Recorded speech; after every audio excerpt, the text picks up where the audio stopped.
Bismillahirrahmanirrahim.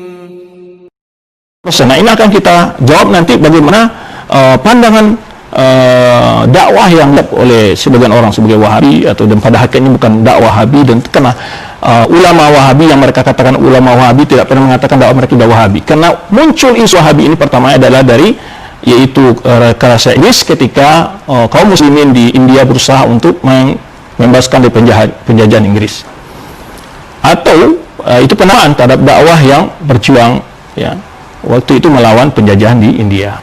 Masih banyak, sebetulnya kalau kita cerita akan banyak ya, banyak akan terungkap fakta-fakta di sini nanti.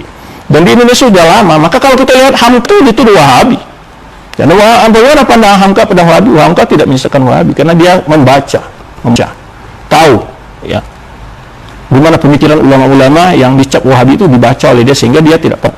Soekarno juga menjelaskan antara Wahabi, dan bahkan menyatakan bahwa kehidupan yang murni memiliki kepada murni yang murni. Kalau kita cerita dengan fakta ya, maka isu Wahabi kadang-kadang adalah untuk kepentingan yang tertentu, wallahu a'lam bishawab. Jadi penamaan Salafiyah itu bukan ganti nama dari Wahabi, karena Salafiyah itu sudah dahulu nama dari Wahabi, tidak ada pernah diganti. Tapi yang memberi istilah Salafi Wahabi itu yang pertama memberi istilah adalah Saqaf, seorang orang Syi'i di Urdun. Jadi Syi'ir ini atau Simir ini itu sebetulnya nukil dari buku yang ada di PDF-nya, yaitu Salafi Wahabi, Salafi Wahabiyah. Ya, jadi kalau apa yang mereka lakukan, saya tahu dari mana bahan-bahan yang mereka ambil untuk menyebarkan syubhat-syubhat di tengah umat. Ya, baik.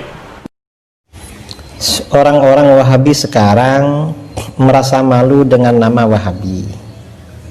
Dahulu Wahabi itu merasa bangga dengan nama Wahabi.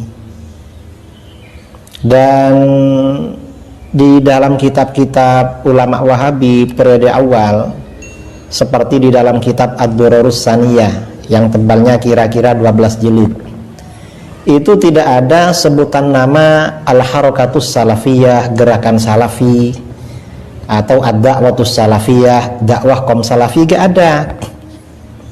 Yang ada justru Wahabi. Dan Wahabi ini tidak hanya diucapkan oleh orang-orang di luar Wahabi.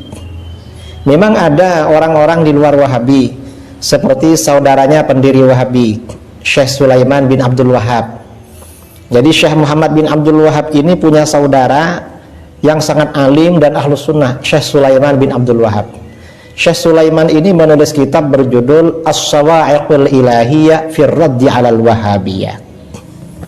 Petir-petir Tuhan dalam membantah terhadap kesesatan Wahabi. Ini saudaranya sendiri. Dan dari kalangan ulama Wahabi banyak yang menyebutkan nama Wahabi. Misalnya kalau kita buka di dalam kitab Ad-Durarus Saniyah fil Ajwibah An-Najdiyah yang diterbitkan secara resmi oleh Saudi Arabia, ada surat dari Syekh Muhammad bin Abdul Latif Al-Syekh. Dia di dalam surat itu menulis wasara ba'dun nas yasma'u bina ma'asyiral wahabiyah. Sebagian orang mulai mendengar kami golongan Wahabi.